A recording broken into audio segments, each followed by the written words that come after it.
the United States of America was the greatest country before Trump, and it's the greatest country now after Trump. The white supremacists want to go back. They want to go back to the days when it was legal to own slaves. You are about to be entertained by the ape, the young man who has become a legend in his own time. You want answers. I want the truth. You can't handle the truth. Oh, I absolutely love that. You can't handle the truth. Courtesy of Jack Nicholson and what's his face? I love your opening. A few good men. Yeah, I don't, and you know what? And I didn't have any input on it at all. You had nothing to do with Ron Kelly's world. With how I said, this is what I want. And they made it. And they delivered. And I loved it. I loved it. So they're going to be working on the Win Foundation too. But we'll talk about that. Anyway, everybody, how y'all doing? How you doing? Like Wendy Williams used to say. My friend Wendy Williams, who I have no problem with, Wendy Williams. Anyway, it's the Ron Kelly Show featuring Patricia Wilder. Here we are. I almost said 107.5. That might be a Freudian slip. Anyway, well, welcome everybody. It's the Ron Kelly Show featuring Patricia Wilder et al. And it's on blogtalkradio.com, RonKellyShow.com, Facebook, Instagram, YouTube, Twitter. It's on its way to Spotify. And we got everything. Yeah, Spotify. We have to wait for them to approve us. But you got to speak in faith, brother Ron Kelly. Oh yeah, and soon to be Spotify. Absolutely. Okay, everybody. Thank you so much for joining Patricia and I. We just, this is a labor of love. Trust me. It's not that we don't want to. We want to be here, and we want to give you the tools. The things that you need to navigate this crazy world. Go ahead. I heard a quote as you say that we're passionate about what we do and we're loving what we're doing. And I think the quote was by he said that there is no greater moment than an idea whose time has come. Right? I just think that is so powerful that we're working right in divine alignment with the time. That you are here on purpose, serving the community, and we are happy about it. Absolutely.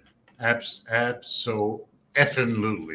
Anyway, everybody, thank you so much. Thanks for joining us. Thanks for joining us every Thursday. Thank you for your support over the years, the appearance and disappearance of the Ron Kelly Show. So we thank you for coming back to the program and supporting us. Patricia, it's so...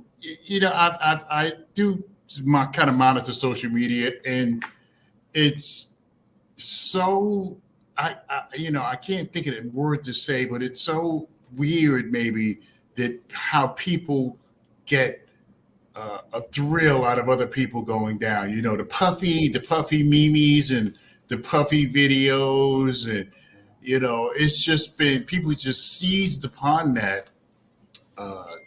Reverend T.D. Jakes and, some of these other people. So the fall from grace, is ably assisted by folks on social media because because you can see it. And it's like everybody's giddy with excitement because Puffy's house was raided,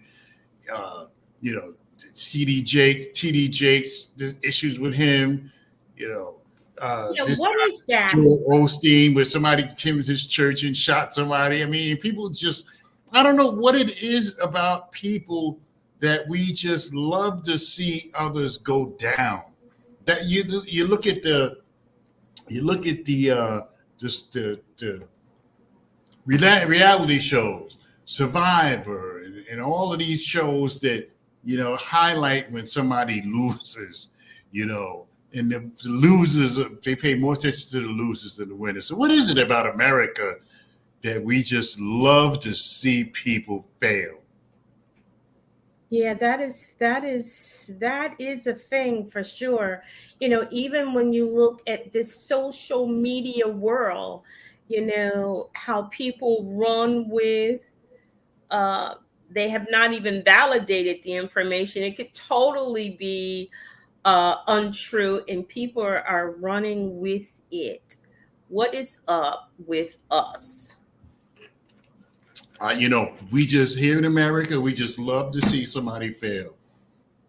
Even going back to the American Gladiators in the 90s, and these reality shows show people failing at things, the cooking shows, and and a lot of the TV a lot of the TV programming today shows the focus is on people failing. And when this thing came out about Puffy, Sean Combs, people dived on it, blah, blah, blah, blah, blah. And, 50 Cent was saying it years ago. I mean, just loving on it, just love. Yeah, I think we do actually live in a world, where, the public becomes the jury, and their opinion. And sometimes it's easier to look at other people and their lives to stop you from taking your own inventory of your life,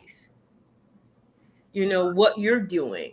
But this is just jealousy. I mean, just jealous of wealthy people, and you don't have the life that they have. Well, no, because you have wealthy people that are pitting themselves against each other.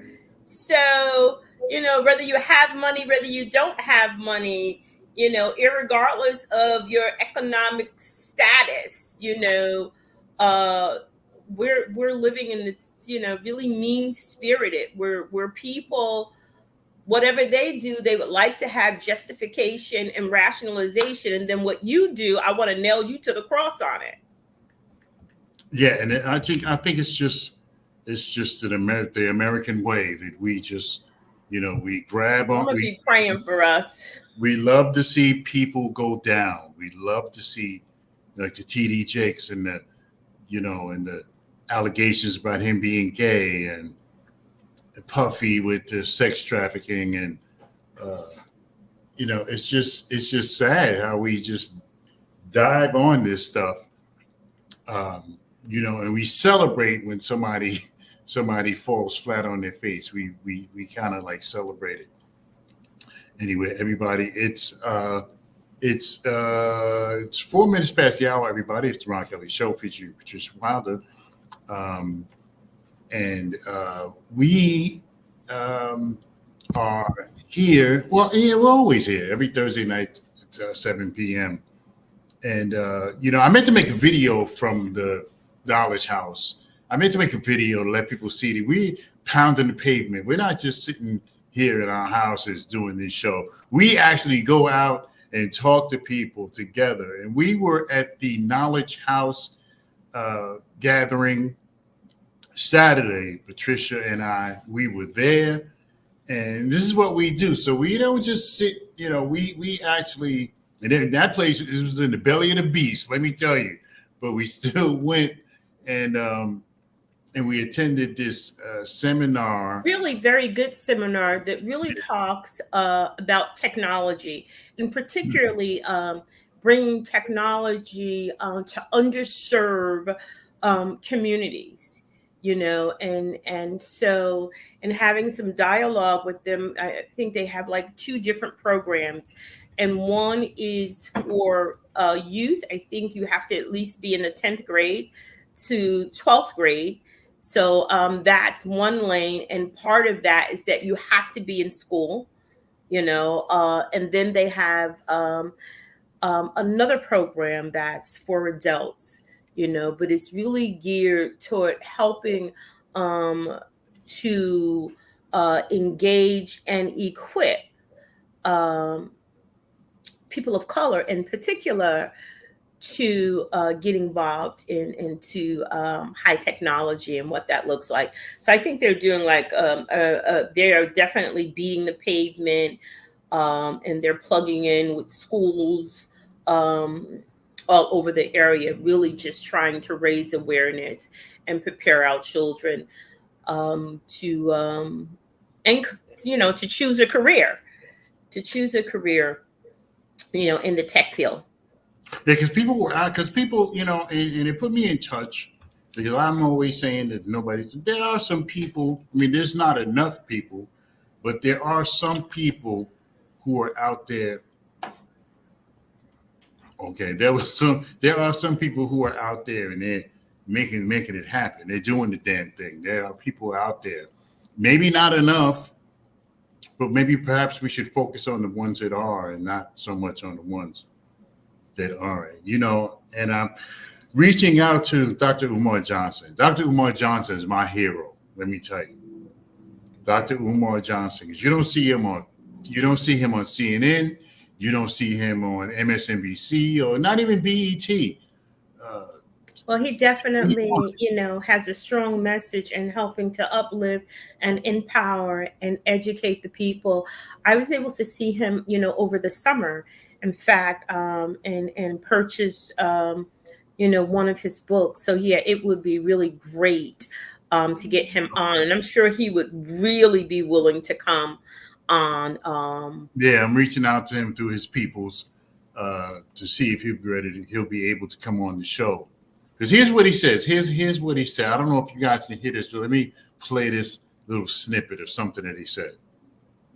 We buy 3 times the amount of Mercedes-Benzes as Caucasians, and we don't even have 1/3 of the wealth away. Because Negroes love status symbols. And we love to look rich even if we are not. And that's one of the reasons why I didn't buy a new car until my 1995 GMC Jimmy died on 95 South. You said, you a whole psychologist. Why you ain't got no new car yet? For what? Who I got to prove something to? And I got that engine replaced. I got the trans replaced. And then one day driving back from speaking in Cokesville, Pennsylvania, back home to Philly, my engine died. And she would not wake back up. I tried to give her mouth to mouth. That's when I had to buy a new car. One of the best things we can do for our children is to liberate them from compulsive spending and the need to have in order to feel they are somebody. I don't know if you look like you didn't hear it. Well, I was hearing it, probably not as clear as I wanted to, but he talked about what we won't do. You want to be rich or you want to look rich. That persona. And I just heard at the end of it is one of the greatest things that we could do is to help to liberate. Right, to liberate our children so that they don't feel that they have to compulsively spend to make them feel like somebody. You know what I mean? And that's a crippling aspect of being Black in America and the Black community, how we just love our status symbols. We love our status symbols. You'll go out and get a car that's over $1,000 a month payment not because you wanted it, but because you want to show somebody that you got a nice car. And that's something that has completely enveloped the Black community, where with the Gucci and the Gucci bag and the Lamont Gates makes a great statement, but is that just Black culture or American culture? It's Black. See, because other folks don't have the money to spend to buy that stuff. See, because we live here in America and we make a few dollars, we have the money to go out and buy this stuff. See, this couldn't be the mindset in Sri Lanka or Vietnam or something like that. The designer syndrome is what brother said. It's the status symbols, and it's only us because we're the only minority. We're like the richest minority in the world, because we fortunately we live in America and we can make money to buy these things. Like somebody in other cultures, other countries, Africa, whatever, they can't afford the stuff that we can afford because we live here.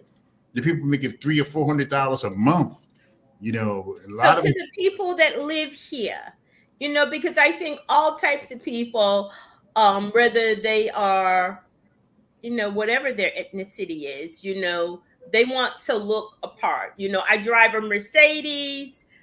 I live over here in this neighborhood. I wear this. This is the watch I have on. All of that is saying, see me.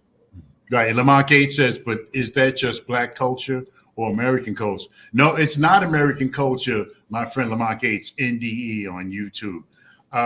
It's not just American culture. It's Black culture because we're the ones, because white folks don't go out and buy. You don't see them on, what was the name of that show that used to be on TV?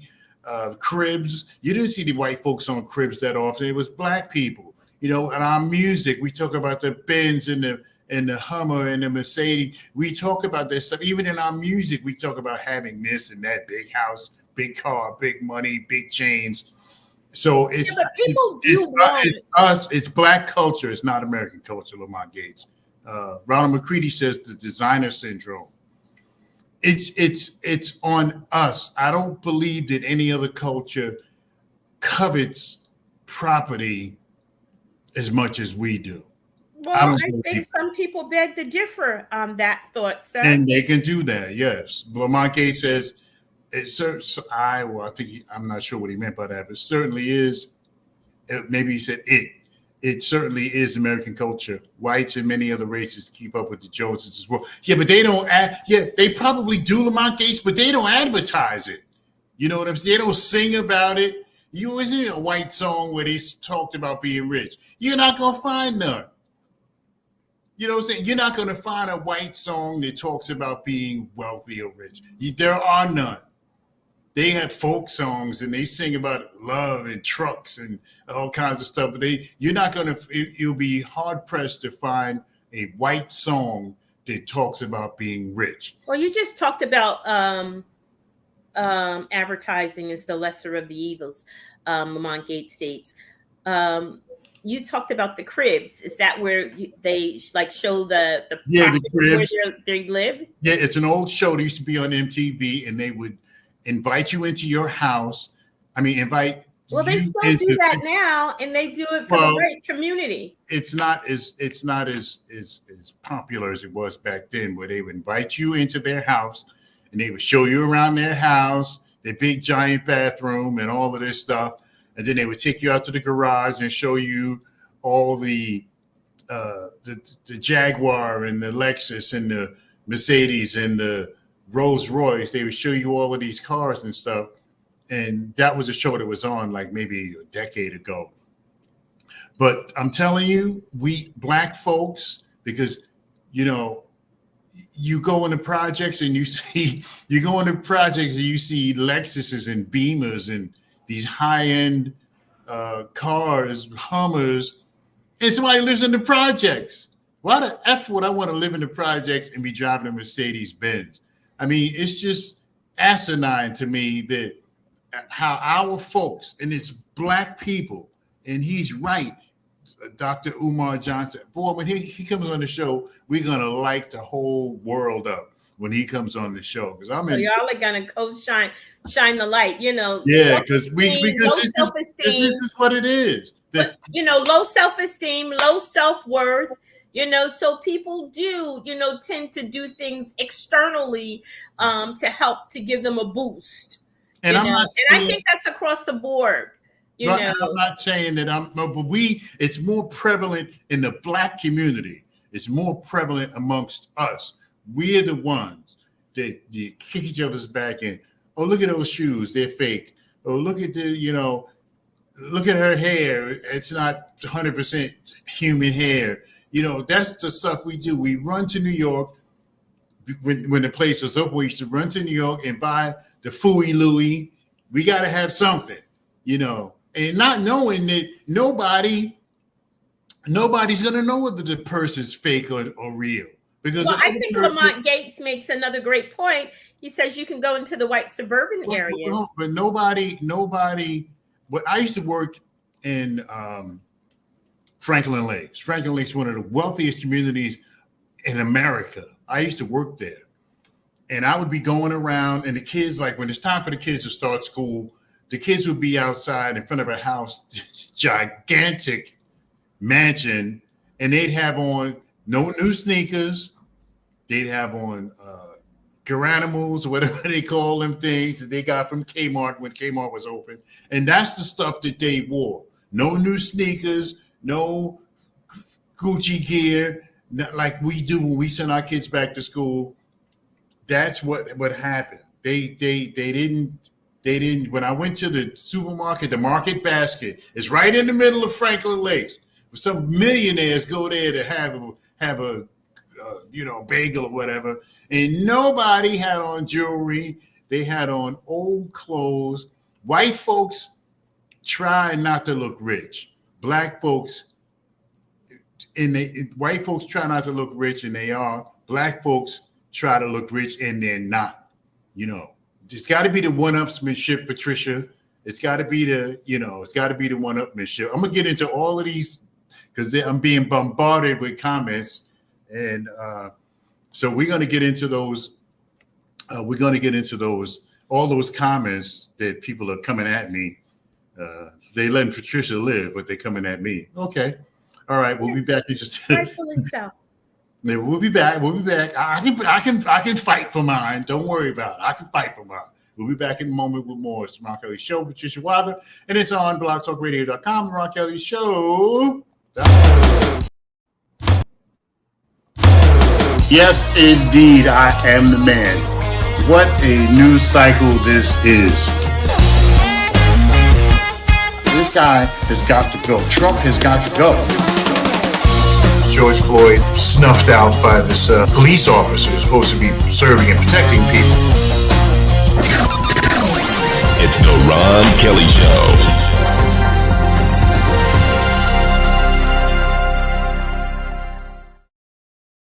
All right, everybody, we're back. It's the Ron Kelly Show featuring Patricia Wilder. It's on blogtalkradio.com, RonKellyShow.com, Facebook. If somebody emailed me, somebody texted me last week and said they had a problem with getting the show on Facebook. If you can't get the show on Facebook, it's on LinkedIn, and it's also on the Ron Kelly Show YouTube channel. Just sashay on over there, and you can get the show in there. Now, Lamont Gates and Patricia Wilder is joining me here. Lamont Gates says you go into white suburban areas and see massive houses with no furniture in it. It's not just black culture, it's westernized culture. We see the problem, and here's what I say, Lamont Gates and Patricia Wilder, that you have to go over there to see it. You don't see them on Facebook flashing and flossing and shining with their indoor pools and all that stuff. You don't see that. Here we got Negroes, they ain't got a pot to piss in the window to throw it out, trying to show everybody what they got. That I matter, that I'm here too. I got it, and I'm, but you don't know, like behind the scenes, I'm struggling to make this car payment because I want to look like. Yeah, but you don't know that about other groups too, that what's going on, what type of pressure that they're dealing with. I think Ronald makes a good point when he says that it's not just blacks, it's America. How can you see that? The rich have been, because I'm smart, the rich have been buying top level fashion, and the lower class is trying to keep up. Right, but the rich don't advertise it. The rich don't worship that stuff. They don't worship I think we're living in a day and age where people absolutely worship the things. Everything is about what I got. Everything is about the title that I sit behind. Understanding at any time it could be removed. See, but it doesn't hurt them, though. It doesn't hurt. When white folks buy stuff, it doesn't hurt them. White folks don't stick their neck out to buy nothing. It doesn't. Well, normally they commit suicide when their bank account is taken. That's few and far between. They jump off the roof when their money bag is gone. Well, they have become accustomed to. You just seen that just a few weeks ago. Well, they must have some better psychiatrists because I haven't heard of that in a while. But in the black community, we worship this stuff. We worship this kind of stuff. We want to, talk about the white women, and now all black women got hair like white women. They all got hair like white women. You on TV, the news, whatever, even in sports, whatever, you see the white women, black women, they got hair just like white women. See, white women was born with their hair. Black women got to go pay $200 or $300 for a pack of hair, and I know because I have bought hair. And this isn't about hair. It's about, see, white folks may do what we do, but they don't live by it. They don't advertise it. They don't go on Facebook and nah. They don't do that. We do that. We worship that stuff. We live for wealth and power. White folks, they used to being rich. They're used to having, so they don't have looking rich. I used to work people thinking that they are. But I used to work in the Salvation Army years ago, picking up furniture. I was very young at that time, and we used to pick up furniture in Saddle River, Upper Saddle River. And some of these houses were spectacular, you know.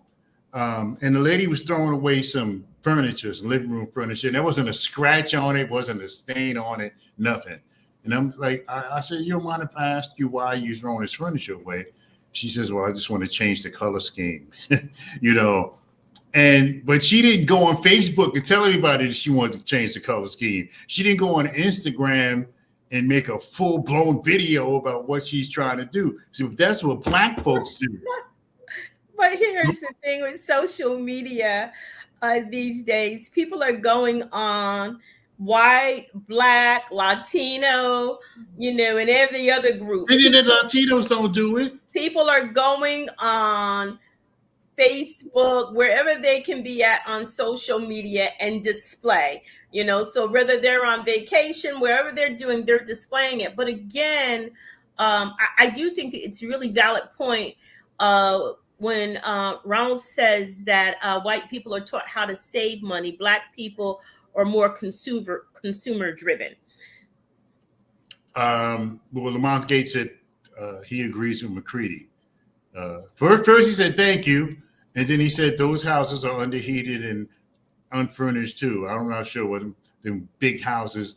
Lamont Gates says he agrees with McCready, and yes, McCready did say white people are taught how to save money. Black people, most are not educated to save, just spend. You see, Black folks are consumers. We're not producers. We don't build anything. You know, so how do we change that? We tear down everything. Lamar Gates says you do see it on social media, the trips they went on vacation. Yeah, but they don't. But they used to going on trips. All I'm saying is that social media has now become a platform where everybody is telling their business and showing their business. Well, Lamar Gates says you're making two separate arguments. Worship and showing off are two different subjects. Well, you know, Ronald McCready says they advertise in GQ, Vogue. Yeah, they sucker us into buying their stuff. Michael Kors, you think Michael Kors wants Timberland? A lot of these, they said they don't want Negroes to buy their stuff. I remember the controversy. Well, you do have some folks who feel I remember the controversy. Black dollars. Yeah, I remember with the controversy with Tommy Hilfiger. Tommy Hilfiger said he ain't want no Negroes buying his stuff. He said I don't need y'all. And he didn't want Black people buying their stuff. Timberland did not want young Black men to buy their boots because Timberland boots are for working, and we was buying them to stand on the corner and floss and shine. You know, yeah, that's an unfair statement. Yeah, well, you know what? It may be, but they said we don't want Black folks buying our stuff and standing on the corner, selling drugs and looking stupid. We see that's what I love about Dr. Umar, because a lot of us, don't say this, don't say that. No, I'm going to say it. Negroes worship. They work because those people are used to having money. They have generational wealth. The great granddaddy had it. Now the granddaddy had it. The father has it. Now the son has it. They've been wealthy and rich all their lives. The Black folks are still clawing and struggling, trying to show somebody something that they're not. And see, because in the Black community, it's a one-upmanship. I got more than you. My car is better than yours. My house is better than yours. I threw a bigger barbecue. We're always trying to one-up each other. I got a Range Rover, late model Range Rover, not no old one. And I bought it because I wanted it. I bought it because I wanted it, because I went through it. You wasn't trying to keep up with the Joneses? Let me tell you something. I went through this puddle this morning, and any other car would have crashed into the wall. But my car, it stayed on the road, and it went through that big puddle. So the stuff they perpetrating on the TV commercials is that anytime you see a TV commercial about a Range Rover, it's climbing a mountain or going down some hill. You don't see it on the highway. And you brought into that advertisement, right? And yeah, said, I bought it. No, but that kind of saves my life this morning, because it was a big, serious puddle, and I didn't see it. I'm doing like 60 miles an hour when I go through this puddle, and any other car would have swerved. Mine did. So thank you, Range Rover. Thank you. Appreciate you. But I didn't buy it to show anybody. You didn't buy it to say, see me? Alfreda Clancy is joining us. Hello, Miss Clancy. How are you? Good evening. Well, and how are you? I'm doing quite well. Hi, Clancy. Patricia and I are fighting. I hear you loud and clear. Yeah, we're fighting, but I'm telling you, black folks are, white folks, they advertise that stuff black to folks us. worship having things at all costs that they want to look rich versus be rich. You know, and I'm not saying that there is not some truth to how do I look? Do you see me over here? I want to say that that's not always true. Thank you. I want to say that it's not always true with white folk, Caucasians having money, and black folks wanting to be in the end. That's not necessarily true. So here's Lamont Gates, a study between American and Chinese TikTok users. And this I agree with 100%. What is that you agree with 100%? A study between American and Chinese TikTok users showed that China uses more educational patterns of viewing, whereas Americans, and not necessarily just blacks, are entertainment and competition based. See, because Chinese people are trying to learn something, I be checking out their kids. They have their music blasting. They got they got the rap music turned up so loud. They're trying to they go into college. They're college kids. They're not just on a corner. Ronald McCready says, okay, so people buy what they want, just like you did. Absolutely. But see, but the thing is, difference between me and most Negroes, Ronald McCready, is that I bought the Range Rover because I wanted it. It wasn't about nobody else. I've had because when you've had stuff, I had a Tahoe, I had a sports car. I put the pictures up later on. I had all of this stuff. So now when I buy a car, I'm not buying it for nobody because I've done that, been there, done that. Took $15,000 out of my 401k to buy this 370Z. Beautiful little it's certainly nice to have things in any group of people, but not nice for things to have you.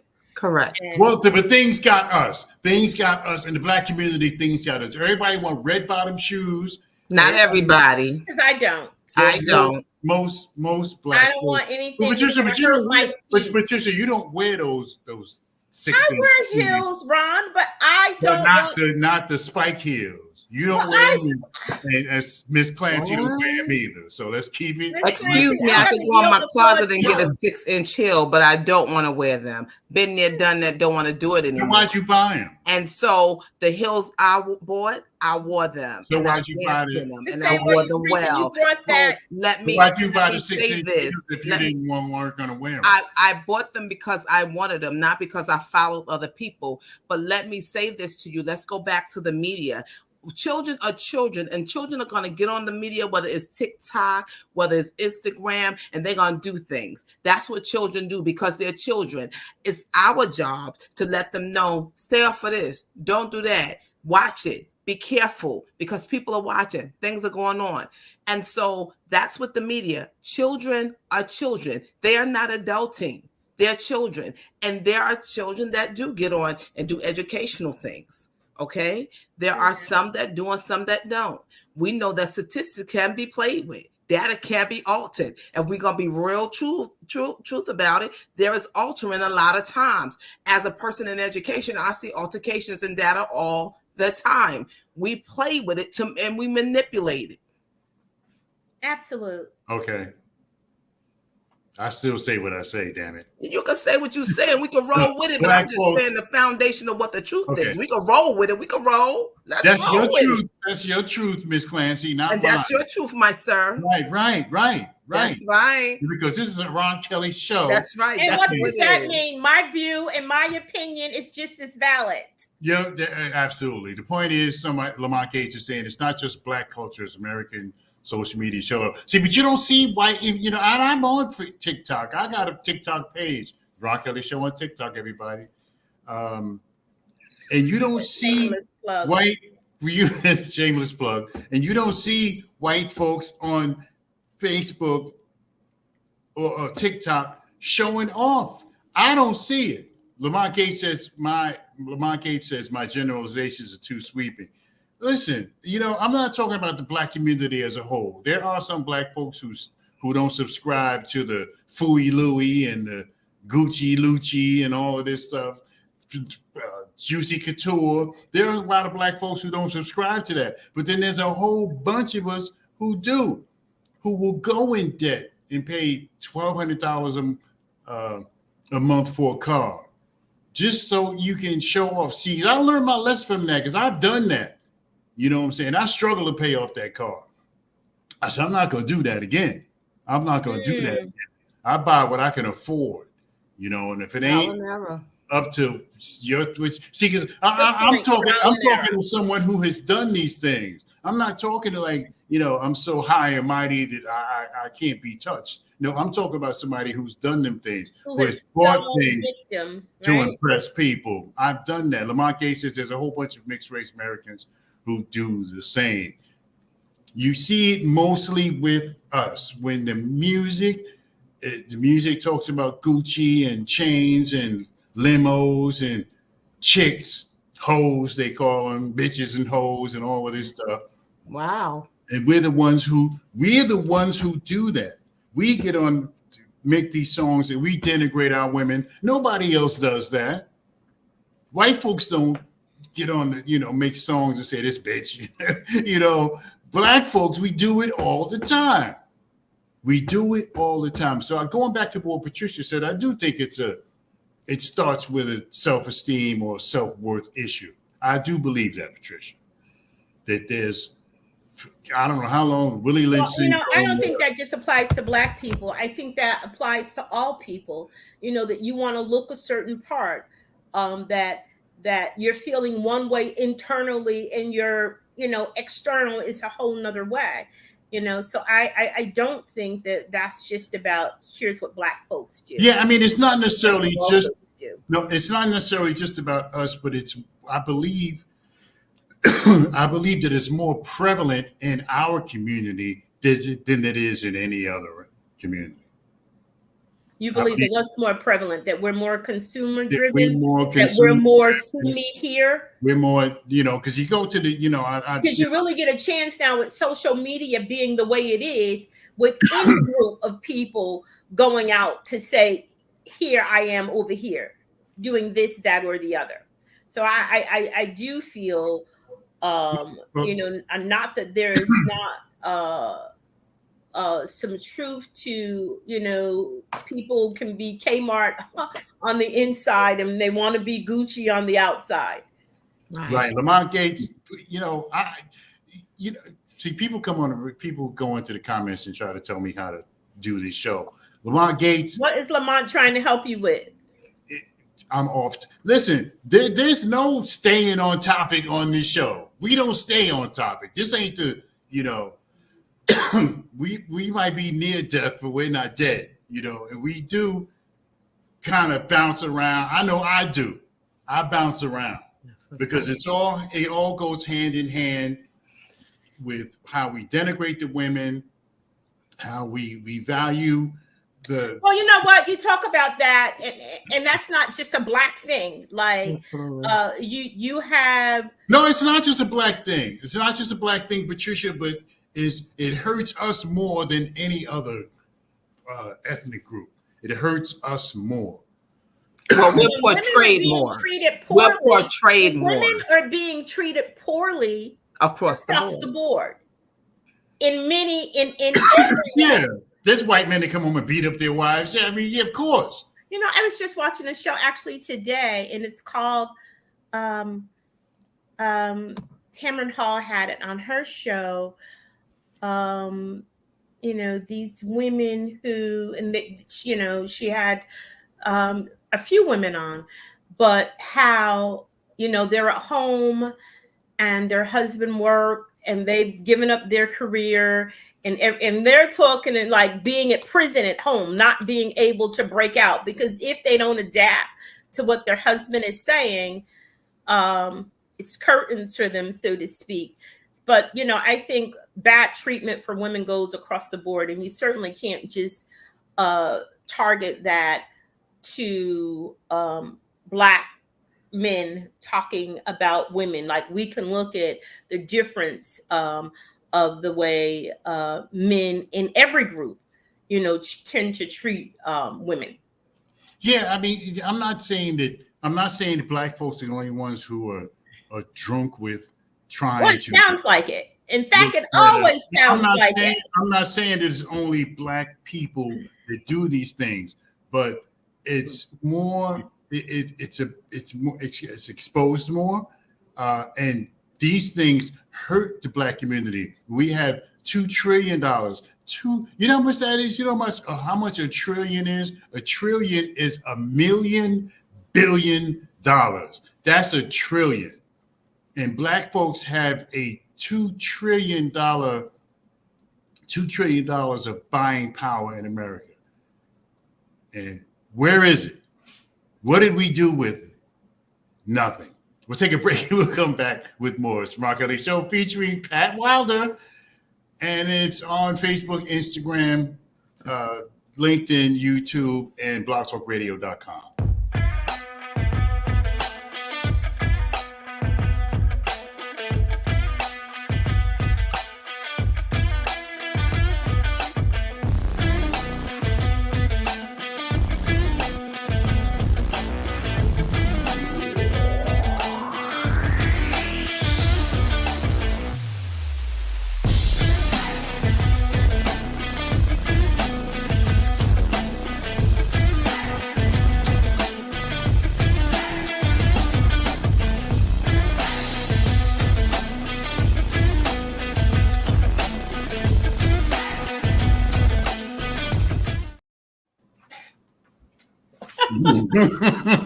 Gee whiz, Ron. Oh, you could have told me you were coming back on. We were both doing something. You had I'm like, okay, let the commercial play for a moment. You had your back turned. I'm drinking water. I was trying to adjust my lights. I was off. You know what? I should have put because I usually put the buildings and all that, my name on the building, because that's about 2 minutes, and that's usually enough time for me to run and do what I need to do. But I had my headphones off and everything. All right, everybody, welcome back to the Ron Kelly Show, featuring Patricia Wilder, and it's on blogtalkradio.com, the RonKellyShow.com, Facebook, LinkedIn, YouTube, and something called X, used to be Twitter. Thank you to the people who hollered at me. I got a few people hollered at me last week. Hollered at me last week. But this is what this is about. We try to spur dialogue. It's not about who's right or who's wrong, or you're in line or you're out of line or you're off the grid. It's not about that. That's not what the Ron Kelly Show is about. It's about spurring dialogue. I'm not trying to be right. I'm just trying to spur dialogue. Like, kind of like be the what you voice in the wilderness. No, I'm not in the wilderness, Miss Clancy. Knock it off. But no, listen, you're making statements and you're having opinions, and it is what some people need to hear and some don't. So you are a voice in the wilderness. Well, in other words, people are hearing you at times and then they're not. We're all voices in the wilderness. It's a matter of who's listening. Well, see, the thing is that you want to, the point of this program. What happened? Okay. Yeah, the point of this, I just blacked everybody out. No, the point of we gotta watch what we say around here, that's honey. Right, because I ain't gotta listen to their crap. I could turn them off. But who used to do that? Somebody used to do that on the radio, turn people's mics off. I forget who it was. But anyway, we're trying to spur dialogue. That's the whole point. I'm not trying to be right. I'm wrong about a lot of stuff. I'm not trying to be right. I'm trying to spur dialogue, because when you talk about this stuff, people are like, oh, R. Kelly, you're just so negative. Oh, I'm negative because I'm trying to talk about something because the illusion is that we just don't talk. Don't talk about that. Don't talk about the murder rate in the Black community. Don't talk about that. And we're conditioned not to talk about stuff. So when you tell truth, oh, you're being negative. Yeah, no, I'm not being negative. Let me see, who's this? Oh, Lamont Gates said you did say only blacks at the top of the show. Right. No. And so then I feel like I got to come out and defend my people. Yeah, of course you do. We're not the only person with issues. No, but we're the not ones. the only person, with that. I agree with you, but we're the ones who are hurt the most by this stuff. Cool. We are hurt the most. Black folks are hurt the most by this stuff. Many a credit score has gone to pot because people are trying to buy stuff and trying to, people are mostly trying to live. But some people are trying to live above their means. Some folks are trying to live above their means. They're trying to not keep up with the Joneses, but just drive right past them. And this is what happens in the Black community. And we have to get in touch with this stuff. Because what do Black people produce? What do Black people manufacture? Nothing. Well, the truth be told, they've taken all the credit from us. So we produce many things, but we haven't gotten the credit for it. We gotta stop. See, we gotta stop with that, though. We gotta stop that because that's history. No, that's the history. It's excuse there is still excuse redlining. There is still double standards. Every time you look at something, it's something going on. I work in the school. I see it every single day. Look at the school system. This district get more money versus this district. Come on. It's across the board. A lot of the kids don't want to go to school anyway. That's not true. How much money are you giving them? That's not true. What did you say, Mr. Kelly? They need to drink their milk. No. We have to own. Where did Patricia go? We have to own our stuff. I agree with being responsible and accountable. Miss Clancy, we have to. I agree with being accountable and responsible. Right, we have to own. 100%. And the things that we do, we have to own. We have to own that you have to keep your head on the swivel when you go into a Black community. We have to own that. We have to recognize that. We have to recognize that the Chinese and the Asians and the Muslim, not the Muslims, but the Arabs come into the neighborhood. There's a store I go to on South Orange Avenue, and to get a sandwich. Sandwich is good, but they're Arabs, and it's in the black community. It's in the Black community. We didn't invite them in. No, but sure we did. We did not invite them in. Here's the thing. The way it's created. Here's the thing, Ms. So when you go to Brooklyn and Sheepshead Bay, the corner stores. When you go somewhere else, it's not a lot of corner stores. So we have a lot of corner stores. Brooklyn, New York, a lot of corner stores. The 5 boroughs, a lot of bodegas, they call it. We didn't invite them there. It's been very difficult for Black folks, to own something. The prices are higher. I know a young lady that used to have a fruit stand. She had a little store. Everything she bought was double the price. Tell me why. She was a Black young lady striving.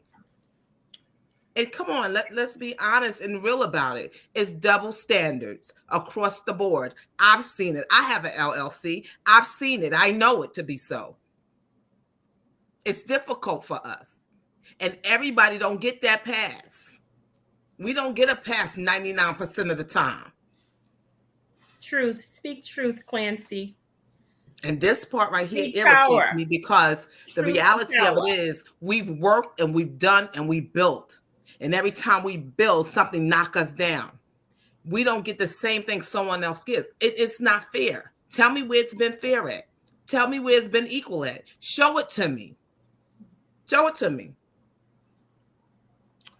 Where is it? I'm looking. Where even the data is off base. All right, everybody. Even the census not right. 10 minutes before the hour. It's the R. Kelly crucifixion show. And they're trying to hang me out to dry, but I'm going to stand up for myself. I'm saying what has really happened in society, the things that have pushed us backwards. Every time we make a step, there's 3 steps going backwards. Every time we think we're here, we turn around and there's something else we got to do. Come on. So in Brooklyn, if I'm still recall, public assistants go to the people's house. They don't come to Black folks' house. We got to go to them. It's double standards. That some people are set up with their businesses. We're working hard to get ours off the ground. Now, if I'm wrong, somebody fix me because I'm broken. Lamont Gates says 1 to 2%. See, but that's a mindset that makes us not want to do nothing in the first place. 1 to 2% control of wealth, which means many middle-class whites do not have this $1 trillion spending power you're speaking of. The nation overall has been feeling the inflation. I disagree with you, Lamont. I disagree with that 1,000%. Okay, because there's more white folks in America than there is of us. So there's no way that we have more spending power than white folks. Just impossible.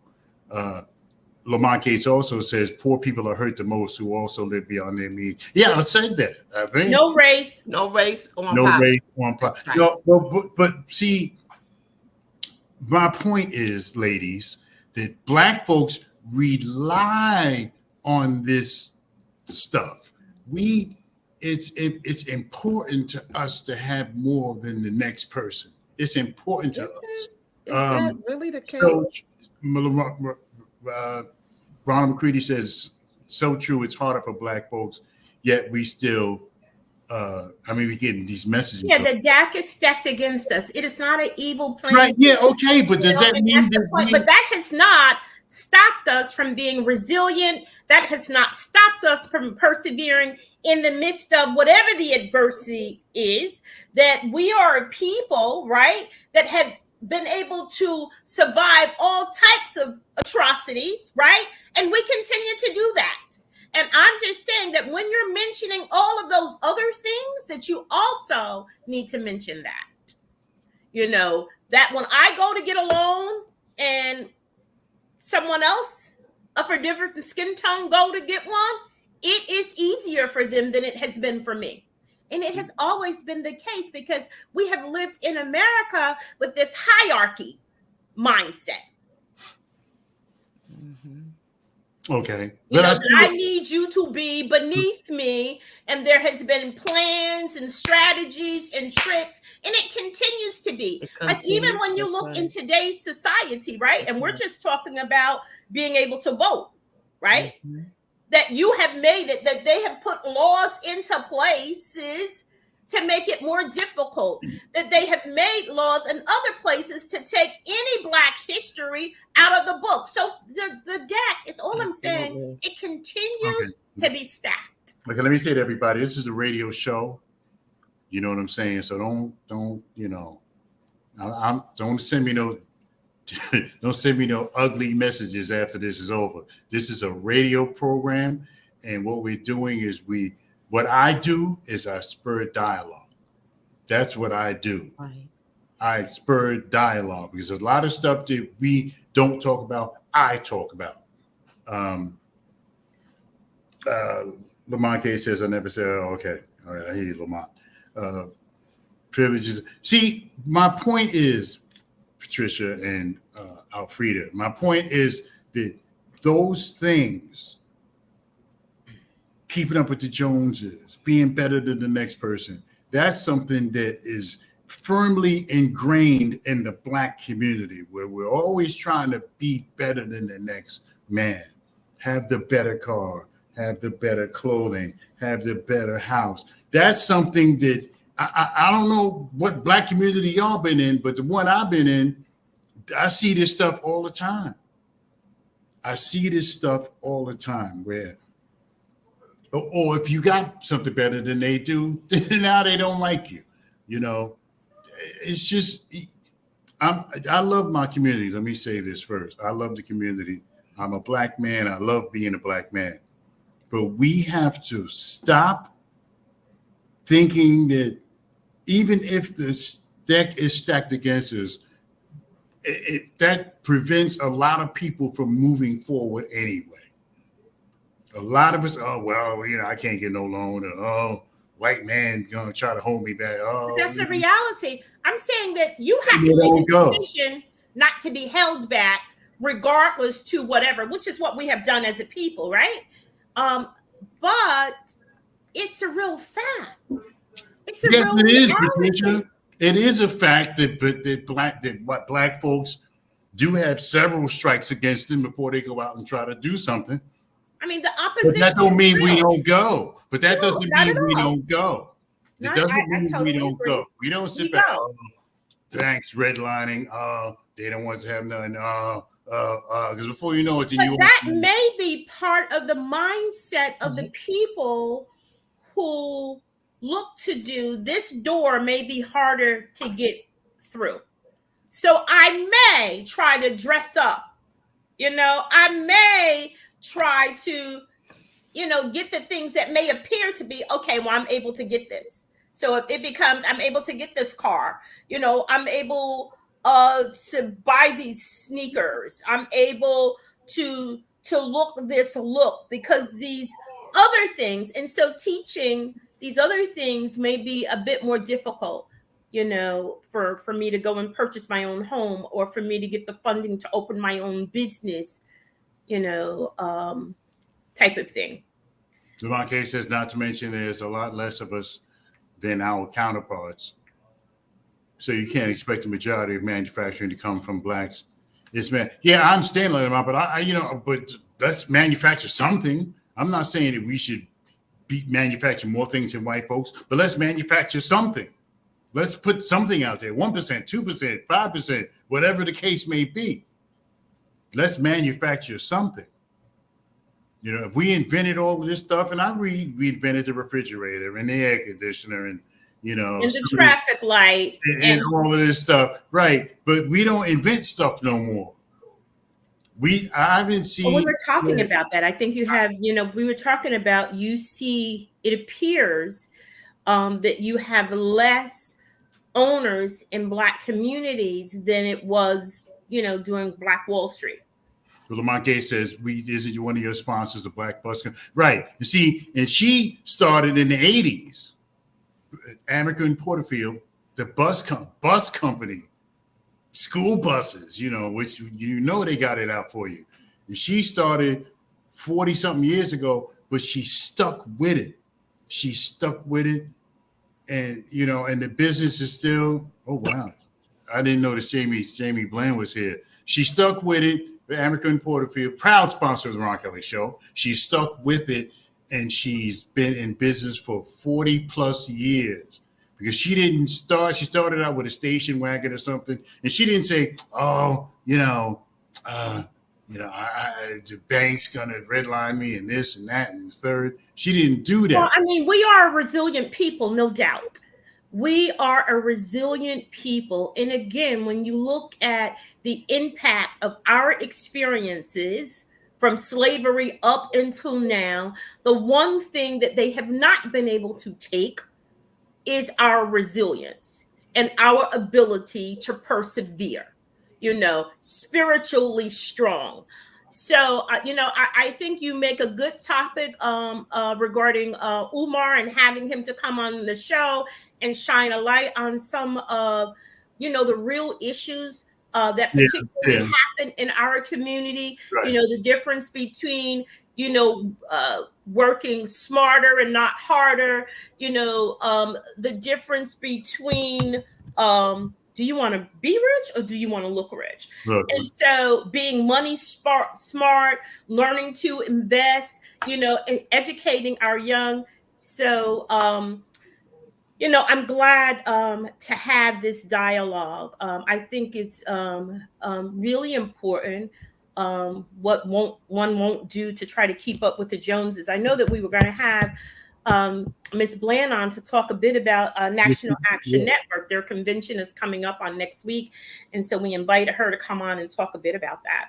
Yeah, we're going to extend the show. It's just a couple of minutes for her to do that because we're at the top of the hour right now. And listen, don't be mad at me. You know what I'm saying? And that's another thing too. We get mad at each other. I ain't speaking to him no more because he said something I didn't like. We don't do that. We'll That's hold heavy. that We like don't do that. a- We're like- having a conversation, like you said. I'm that not needs to be saying, had. I'm saying, but we do But this. anyone, it should not happen at all throughout our culture, throughout our communities. We need to be able to conversate. We need to talk it out. We do We that. need to agree to disagree and keep it Right. But we have to. still love each other and keep it moving. Right, but we have to discuss this stuff. We can't shove it Absolutely. under the rug. We can't push it under the rug. Right, that blacks have not had a difficult plight, because we have. Yeah, we haven't. But there's a way to. But if you keep that, like the lady who sponsors the show, you know, she has a bus company. She takes kids to school. She has contracts with boards of education, and she stuck with it. And I'm sure they threw a whole bunch of obstacles in her way, but she stuck with it. And she knew what she was going up against, but she stayed with it. And so that's the thing. Because when we start thinking that, oh, you know, white man is gonna stomp on me, or they got it in for me, or oh, I can't get along. Well, the white man does have it in for you. Yeah, he does. Clear on that, okay? Look, well, I go to work every day. When I work at, there ain't no black people running nothing. They're all white Italians. Ain't no black people running nothing. But you know what? I still go because every Thursday the direct deposit hits the bank, so I'm getting mine. So I don't care if there's no black people behind the counter. I'm getting mine, and I'm getting a lot, and I'm getting enough. You know what I'm saying? They paying for my Well, health. we know you're driving that Range Rover, right? Damn right. They're paying for my health insurance, and I got a pension and 401k and all that stuff. So look, even though there's no black people behind the glass, I'm okay with that because I'm getting mine.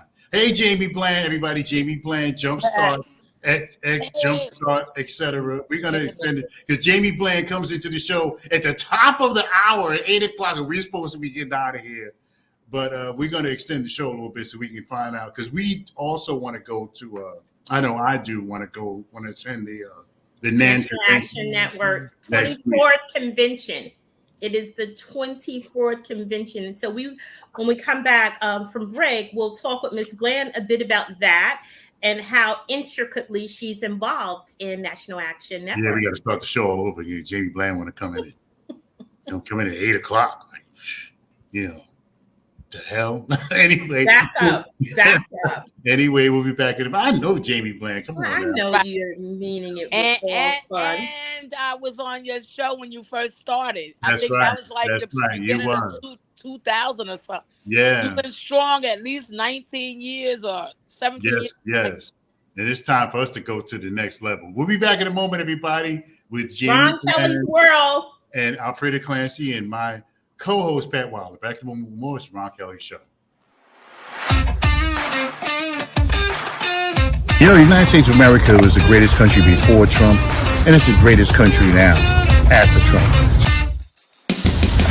The white supremacists want to go back. They want to go back to the days when it was legal to own slaves. You are about to be entertained by the ape, the young man who has become a legend in his own time. You must answer. I want the truth. You can't handle the truth. All right. And if you can't handle the truth, don't tune into this show. If you can't handle the truth, because we speak truth to, what do they say? Truth to power or something like that? Yes, sir. Truth to power. Donnie Wilson just made a statement. Yeah, Donnie Wilson said everyone doesn't have the same mental capacity to persevere. True indeed. Some folks will look at the wall and turn around and walk away. There are other folks who will look at the wall and try to climb over it. You know, now we know that black folks have been given the raw deal all across the board, but that doesn't mean that you don't try. It doesn't mean that you don't try, because there are businesses, black businesses in America that made it, you know, who persevered, had the stick-to-itiveness, and who have made it despite all the redlining of the banks and white folks, you know, trying to pull you down. And sometimes black folks trying to pull you down, but they made it because they persevered. So, you know, he's right that everybody doesn't think the same. Some people will say, "Oh, I've heard some people say I ain't working for the white man." But who the hell you gonna work for if you don't work for a white person? Who you gonna work for? Yeah. I'm gonna start my own business. They Then say. you have to do that and be hungry. Why do I have to be hungry if I start my own business? Because you're gonna Well, go 'cause and the buy business, from the right business well, because first. the business is not going to bring in money right away. So you may have to go to the food pantry, stand in That's line. okay. I'll do that as Stand, I build you may have to go to the food pantry, economical wealth. stand in line, and wait for for them to call The you. other thing we have as a people is we band together in family. Look, black So folks. even when you start your business, your Well, family is behind you. Well, black folks are the most enterprising. We're the I don't know if I want to say the smartest, but we're the most innovative people. You don't have to be afraid to say that we're some of the brightest minds on Yeah, the we planet. do, but we Don't be don't, afraid, brother. but we don't put them to good use. We don't put it to good use. Talking about organizing our efforts. We need a whole 2 million Jamie Blands, Alfreda Clancy's, Pat Wilder's, Ron Kelly. We need 4 million of me. But but no, we need more of our people out here, like the Knowledge House. We went to the seminar last Saturday. I didn't even know about that. I had no idea. But I got an email, something. I think it was you that brought it up. I'm not sure. Absolutely. I was the person who shined the light for you. Yeah. Okay. So let's talk to Jamie Bland for a minute. Okay. She's got like 10,000 awards on the wall. I'm trying to. I can't see them all because there's so many of them. So and over the years, I've gotten a few too. I mean, matter of fact, I won at one of Jamie's events. Oh, good. All right. At the Fiesta, yeah. I got the MLK Award. That's right. Yeah, I think we used to work together even at Straight and Narrow. I think that was like 1998 or 99, somewhere like that. Oh boy, yeah. And then we kept moving. Going back, yeah. Going back, Jamie Bland. Yeah. All right, 2024, Jamie Bland. Oh yeah. Yeah, we've traveled many miles together. And we were already in the movement, you know what I mean? So right. So what has happened? So what's going on with the Jumpstart program since then? I mean, not Jumpstart. What I did, basically, while I was working at Straight and Narrow, and I think you already know, I was going to school to get my drug and alcohol counseling and my CADC, and so I had 200 hours I was supposed to do, but I stayed there a little bit longer than that. So then I started putting together a proposal to bring to the mayor. At the time, it was Mayor Marty Barnes. So he knew my father. I knew Mayor Marty Barnes, but not as mayor. I knew him when he was my father's friend. So I think George Featherson and I went, and George Featherson was a principal at the time. And I was working at his school, Urban League. So I'm like, I want to put in, to do reentry, like when young people come from the juvenile detention center. And at that time, it was in Patterson. But since then, I think it was like 2000, probably in 9, they moved the juvenile detention center to Newark, which was a terrible thing. So I was in a movement and one of the fights to keep that in Patterson, because we already knew if they go to Newark, they're going to get Newark worldy. And they did. And they still are. So anyway, I just started moving right along with Jumpstart. Marty Barnes gave me, he was like, whatever, like, you got it. So we put it under recreation because that's where he found a slot to get me paid. And he said he was going to give me 4 staff. So that's what happened. So I quit Straight and Narrow and I just started doing Jumpstart. So we had young people coming from probation with bracelets. And so I started, just working with them on teaching them how to think. And my whole thing about how to think is because under prevention and awareness, it was some things that they need to know. I had just left LA in 1993, which I'm not from LA, but I stayed out there 10 years. And I went out there with my mother at the time in 85. But I already was a menace to society when I left in 85. So when I came back, I was saying to myself, "Oh my God, I hope gangs don't start really like rising to the top with the foolishness, because when I left LA, it was like I needed to go because there was so much murdering and so much. So anyway, what happened was we started doing reentry, getting some young people to come in and working with them on their character development, job readiness, and all this great stuff. Um, so then I thought about it. I said, you know what? I said, I got a story and I really want to write. So I started writing a play while I was at Straight and Narrow. But I said, let me bring it to life with this group. So I said, we'll use the arts to heal and drama to break barriers. So I started doing plays. We had about 4 shows a month with plays, showcases, because I felt like these young people need a reason to be took off the street. When you tell them, oh, you don't need to be, that's talking at them. They don't give a damn, especially when they think about the money that they don't have. And during those times, I think it was a lot of parents that were still on crack, alcohol, and really didn't. The grandmothers were really kind of sort of raising these young people, and that didn't start then because it started with the heroin in the late 70s, in the early 70s, where parents had to help their kids with that heroin. That heroin hit. Italians was dropping it into the cities, and we were all messed up, So then we get the crack cocaine when it came in the early 80s. So what I was saying to myself is like, if I can prevent violence, that's what I really want to do. So by the time 2000 came and I started with Jumpstart, these young people, they were eager to learn, and they really wanted to get out the house, stay out the house. And so the arts was booming. It was hip hop, it was like pop lock. And so they were able to express themselves through dance, through performances, through the acting, and everything that I wrote was a play with a message. I started with this play called Think Twice, Little Gangster. Well, it helped so many young people stay off the street because we had like 80 to 90 kids in Eastside High School. Well, what happened after that, as I grew right along, I grew into them, they grew into me. So we just started having group, telling different stories, putting it in plays, going, trying to redirect the mind of the other young people throughout the schools.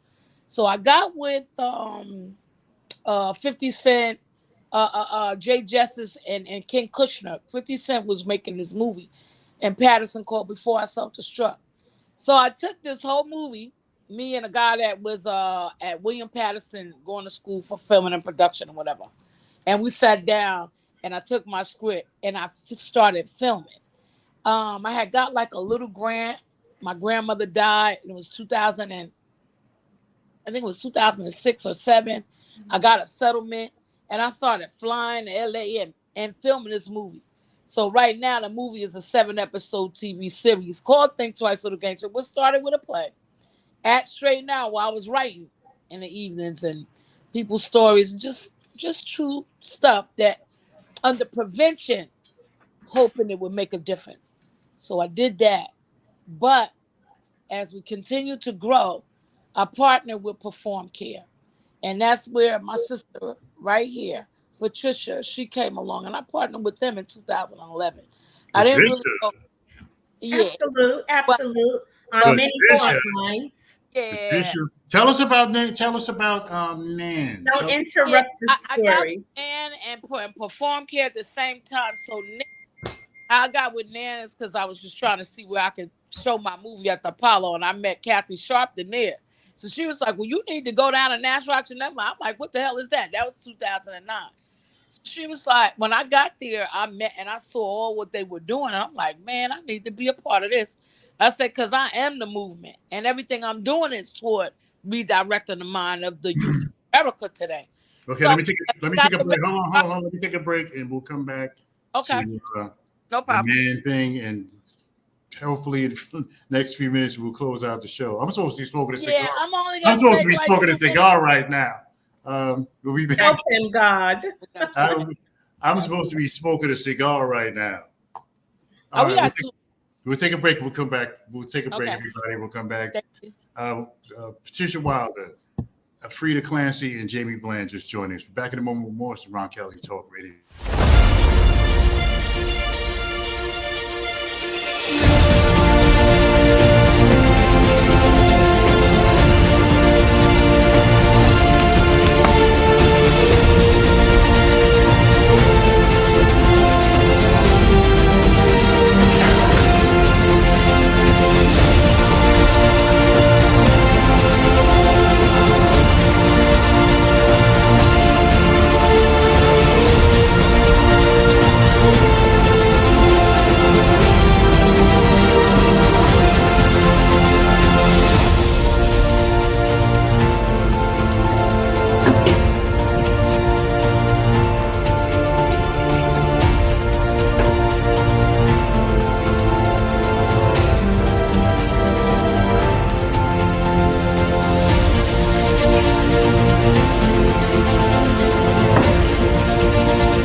Look up in the sky. Is a bird? It's a plane. No, it's the Ron Kelly Show.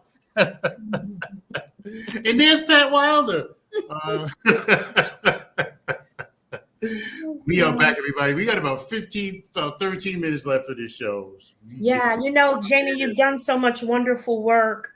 Yeah, but tell us about the NAN thing. So in 2009, I met the National Action Network on 145th Street. Like I said, I came to do something else. But they've been out there since then? And so I joined the women group, the Women Auxiliary. And so Kathy Sharpton became like a really close friend. And then I started, I was going to the rally every Saturday. And so I was like, wow, I said, I'm getting it. I'm really getting it. And I understand now the politics is very important because I wasn't thinking about that at the time. I was just thinking about the youth. I was thinking about how to use my voice to make a change in communities and all of that. But what a lot of people don't understand is that everything is political. From the food stamps that some grew up on, all the way to the water you drink. Things have to be approved politically. Everything is a bill. So when I thought about it, I said, wow. I said, even the 280 12th Avenue where I was living and raised my kids 16 years, that was like a Section 8. It's an in-house Section 8 building. And I said, shucks, that's really political. That was a Democrat bill. Okay, so listen. So tell us, I know there's a... So when I sat in with NAN, National Action Network, I learned all of that. I learned more about being a Democrat and what the party is all about. And I'm not talking about some of these personal people that people don't like and then come in there with their personal agendas. I'm just talking about the Democrat Act, not the people, some of the people that we can't trust. So I started really getting more and more involved because it started making everything that I was doing make sense. But it's funny though. It's funny that the Republicans were the ones who fought in the Civil War. The Republicans were the abolitionists, and the Republicans were the ones that were fighting to free the slaves. The Democrats wanted to keep the slaves, but the Republicans wanted to free the slaves. So the Republicans put their lives on the line to fight for black folks to stop being slaves, and the Democrats fought for us to remain slaves. So now, so it's like a kind of like a contradiction or a confliction or whatever you want to call it when you look at the Republicans and you think like, well, because the Republicans are the ones that tried to save us. The Democrats wanted to keep us as slaves. So I got, I got some stuff a little differently. No, I got some stuff that, some viewpoints that you may not like, but we're gonna Oh, get no, to I'm that. The other view is I that you can't- better be clear about whether Well- you want to live in a democracy or whether you want to live in a dictatorship. And that's where we are right now in the political arena. So But you with the democracy, I've been living in it through the because the bills, these few bills that I'm gonna name is what keep me saying, well, I'll stay right here, because things start to shape a little differently when you think about it. See, but what do you think Section 8 is? What do you think Section 8 is the What do Democrat. you think Section 8 is? What do you think And- WIC is? What do you think these things are that black folks have stayed on for years? Stay on Section 8 because it keeps you in one spot. No, you keep you in one spot. It So that's keeps why I you- wanted to talk. It keeps you in one spot telling you where right I'm gonna stay in this apartment that I can barely, Wrong. walk around. Listen. No, listen. They keep you in one spot. They give you They don't do they anything. pay your rent for you so you can stay in that apartment. You're not gonna aspire to do Definitely anything. don't. No, listen, no, you're not gonna aspire to do anything because they pay your rent. You're in this apartment. You pay $25 a month. Hey, who would want to give up $25 a month with the rents that are $2,000 and $3,000 and $4,000 a month? Listen, That stuff is designed to keep us down. That stuff is designed to give you a stepping stone. Stamps Because and all of that stuff is designed to keep black folks down. listen, I'm telling you, because I'm gonna give you what you need, so you ain't gotta come out. I'm gonna give you what you need. Well, I'm gonna give you Section 8. I'm gonna give you something to eat, and you stay right there in that little apartment. Lamont Gates makes a statement, and he said most welfare recipients are white people. They use it as a stepping Whatever stone. the white folks do, listen. Whatever the white folks do with welfare, they do. I'm talking about us. We ain't got to do what white folks do.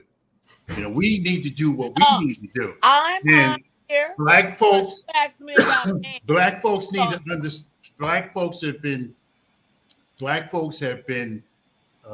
giving the Democrats a blank check as far as the voting is concerned. Blank check. They don't do nothing for us. They don't have to do nothing for us. All they got to do is just because black folks automatically with Biden, the election is coming up. 82% black people down with Biden. But what has Biden done for black folks in the 3.5 years he's been president? Well, he's done a lot, but I want Jamie Bland, with the time that we have left. We have 6 more minutes before the show concludes. You're talking about the convention, yeah. So that's what I was trying to do. That's a false conspiracy. I learned about the democracy, and I'm interested in that, but I don't want to get into that. So that's where we are. So with Reverend Sharpton, he also took us down to the demonstration to legislation, because I thought you just march and you blow hot air all day. No, you have to meet people and keep your knee in their neck. And once you found out that you can really meet these people, you can really come down and you can really make some stuff happen. That is when I said, oh yeah, I like this. Lamont Gates says Republicans. Hold on a second, Jamie. Republican. Hold on a second, Jamie. I don't mean to interrupt you, but Lamont Gates says Republicans are liberals then, but and I'm the not Democrats talking were conservatives. They changed. Can I finish a sentence? I can't do this. Ron, I just was trying to explain to you when you asked me to tell you about Nan. I know. It's about the convention. No, it was about the convention, Jamie. Okay. I think it was about the convention. Okay. It's coming up. So you hold a great position inside of National Action Network. You are chapter, and in fact, I think you were just elevated. What is your newest title? I know that you've been with them for many years. What is your newest title now, Jamie? The Northeast Regional Rep, under the director for the state of New Jersey. And what does that mean? So that means that here in the New Jersey. That means anything that Reverend Sharpton would like for us to know or places to attend, such as, like I said, Washington, D.C., we go down there and we rally our asses off. When we get ready to do anything for Martin Luther King, because National Action Network is an offspring of Martin Luther King Keepers of the his Dream. movement. Yeah. And so his son, actually Martin Luther King the third, is a partner with Reverend Al Sharpton. So that's how they even put the March on Washington together. They have the Keeping the Dream Alive, not the Keeping the Dream, I'm sorry, Keepers of the Dream minus the Keeping the Dream Alive in New Jersey. But Reverend Sharpton just wanted to make sure that I, have open up chapters that want to open, keep everybody informed and what we need to be doing and why. So one of the major things that I really liked about the National Action Network and what we do is demonstration to legislation. We sit with the legislators, and a lot of people don't know that. And so by sitting with them and getting to know who they are and what they're supposed to be doing is empowerment. So now you know what to expect, and you can't just sit back once you know what's supposed to be done. You don't, it's hard to just sit back now with me because I always stay on top of from Washington, D.C., Trenton, all the way because I'm in Trenton once a month with a whole group of us from Essex County. And then here, I don't have to go down to the council and blow a lot of hot air because I'm contacting everybody behind the scene. Right. And Your telling boots on the ground. what's going on. So the name of the chapter is called New Jersey National Action Network Boots on the Ground Chapter because I opened up the chapter in 2009. So I've since then I've been promoted to the Northeast Regional Representative for New Jersey.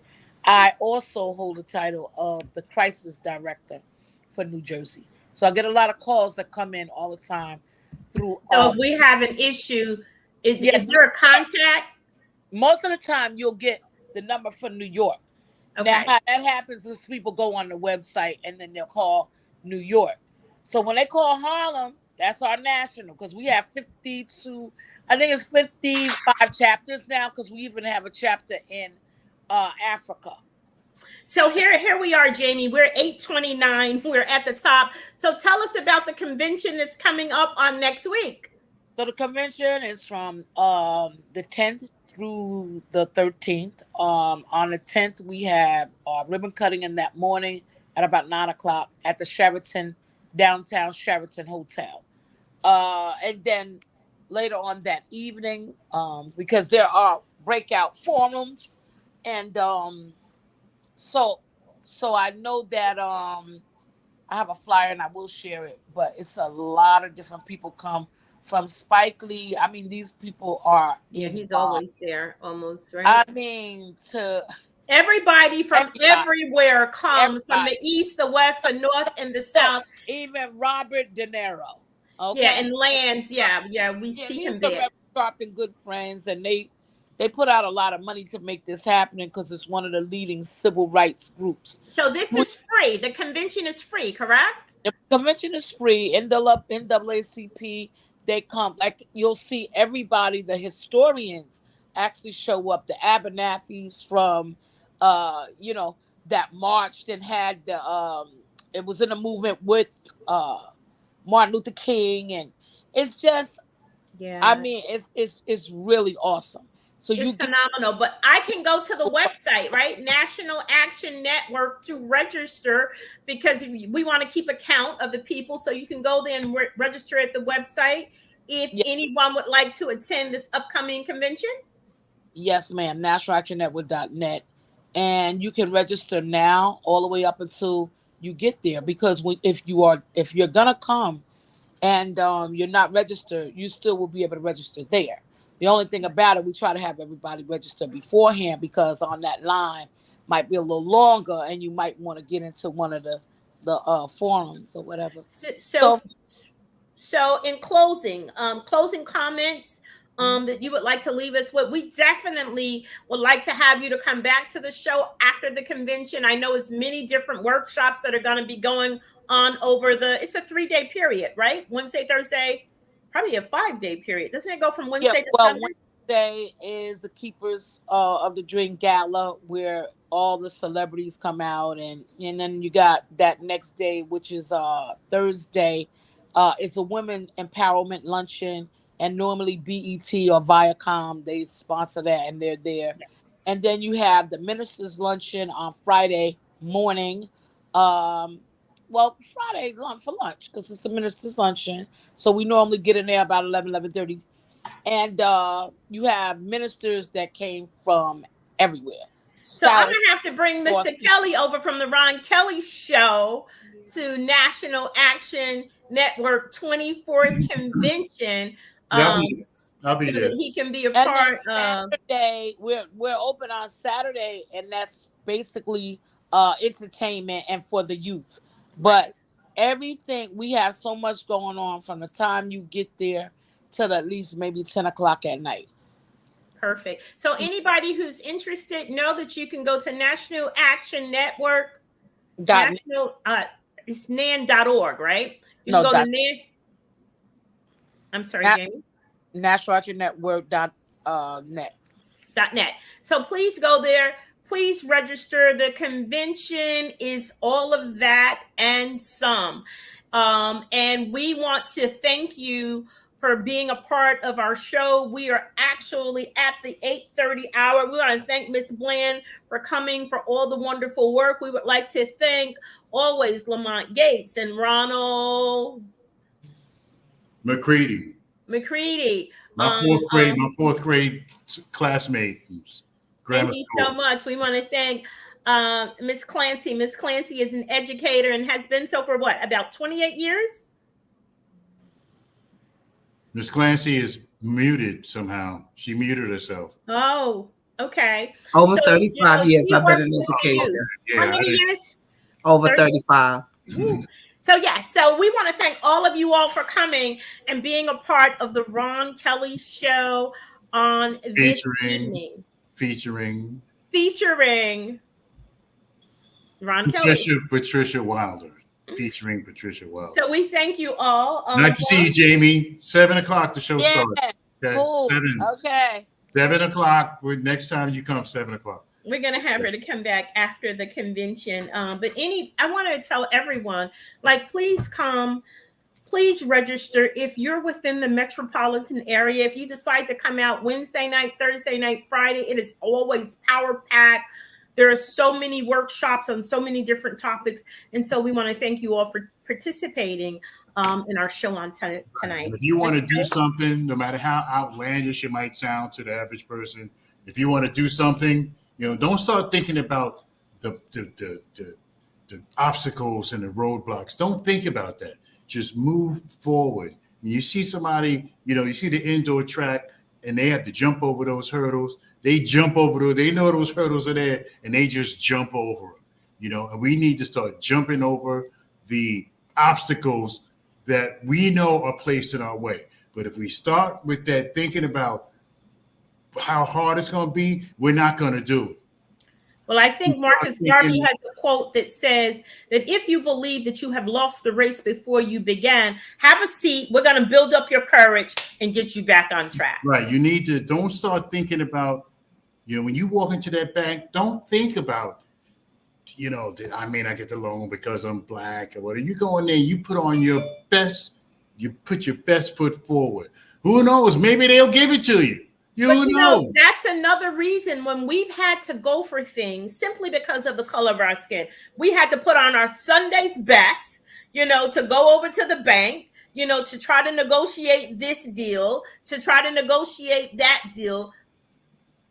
It's the truth anyway.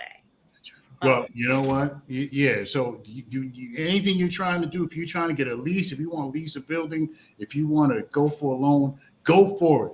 Don't just start thinking about what if. What I heard you talk about, and I think it was very important to you, Ron, was make sure that you're not sitting in that mindset of, if you're using whatever you're using for a stepping stone to take you to next level living. I think that you were trying to say, like, okay, you need this now. you should not be needing this, 20 years from now, just because somebody's offering you Section 8. So therefore, you don't do anything more than that because you don't want it to take you out of that level. So I think I hear some of your perspective on don't allow anything to hold you back.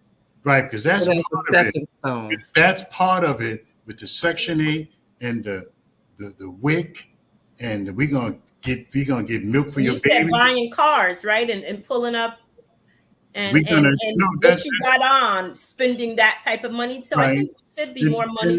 And Patricia, that's part of it. Part of the holding the people down. Give you an apartment. Okay, I'm gonna give you this apartment. I'm going to give you Section 8. I'm going to give you WIC. I'm going to feed you. I'm going to put a roof over your head. And you just stay out my way. You stay there, and I'm going to take care of you forever. Well, I'm just going to tell you, not under my watch. I come to shine the light. I come to remind people that greatness lies on the inside of you. Absolutely. And together. But look what happened with the welfare. With the welfare, everything is a price. With the welfare, the man couldn't stay. The kid's father couldn't stay in the house.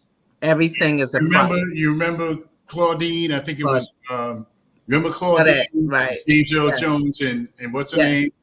And she had to hide whatever he gave her. She had to hide it. She had to hide the shoes. She had to hide him.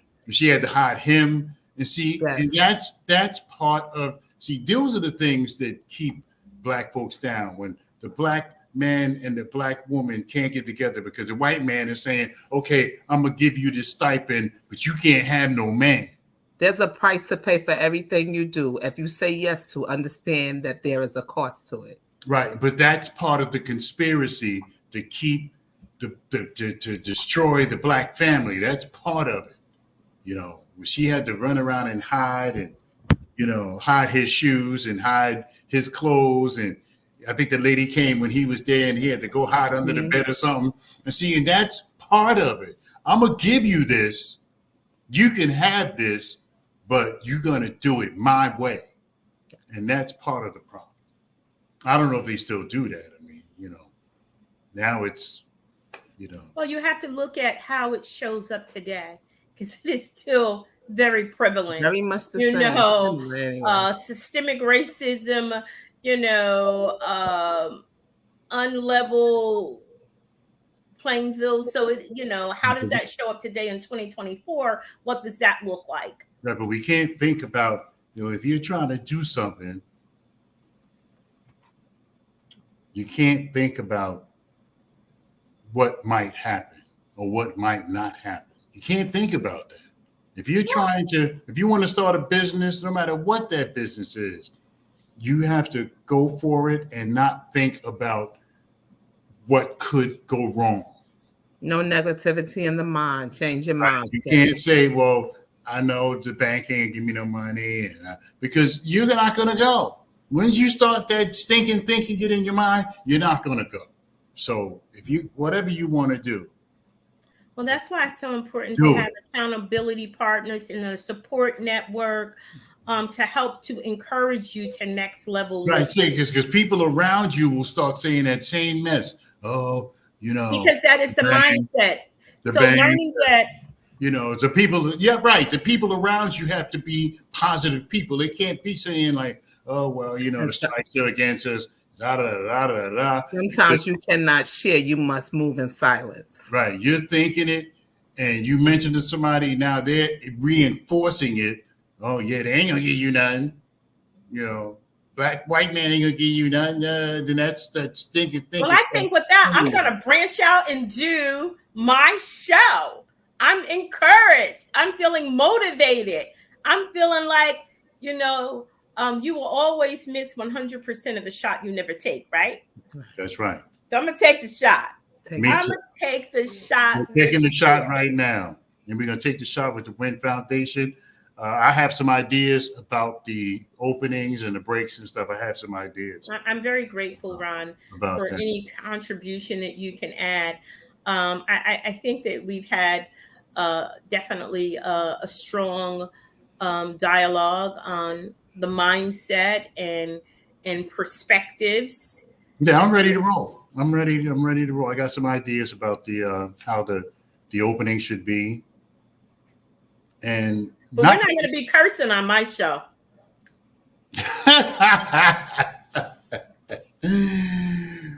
Well, it's the Ron Kelly Show. You never know. You never know what you're gonna hear. All right, everybody. We're like 40 minutes over. Oh my God! Forgive us, Jamie Bland. We started 7, not 8. Jamie Bland. It was 7. Thank you, Jamie Bland, for coming on the show. It was 7:59 when she saw her down at the bottom of the screen. Are you serious? 7:50. Well, maybe she didn't realize that we started it. No, I did ask her to come on and please share for a few minutes, because she's really doing a lot of wonderful work with the with Jumpstart. Yes, yeah, I'm familiar with her. She's been on the show before, way back. You know, and she has expanded now. She has her own program for youth, and she has a lot of contracts with the schools. So troubled youth, I think you and her would have a good dialogue. In fact, Clancy. Oh yes, absolutely. She gets a lot of students that goes through her program that are dealing, with different issues. Okay. So that would be a good connection. Very much so. Yes, it might be some kind of contribution you can make to what she's doing, since you're so in time, in knowledge, in information, no doubt. Right. All right, everybody. All right, Patricia. All right, Miss Clancy. Miss Clancy was copping an attitude with me earlier, but anyway. No, I was just showing you who I am, so you don't forget. That's all. I just put a period on it at the end of the sentence. Just a little bit, just a little nutmeg in there. And with that, click. Lamont Gates is still there. They're. Thank you, Lamont, for being here. Thank you, Mr. Donnie, for being here. Lamont, thank you from your 4th grade friend. You said my 4th grade classmate, Ronald McCready, and all the others. We see your comments. We thank you all for being a part of the show. Did we just lose Mr. Kelly? I did not take him off screen. Okay, so I want you all to know that. But it's thank you, Clancy. Thank you, for always. Oh, okay. All right. You're back. All right, yeah, I'm back. Yeah, thanks everybody. Thank you, sir. Kelly. A lot of people don't even make it. They watch, but they don't say anything. So thank them. Thank you too. Thank you, people. A lot of folks don't want to say nothing.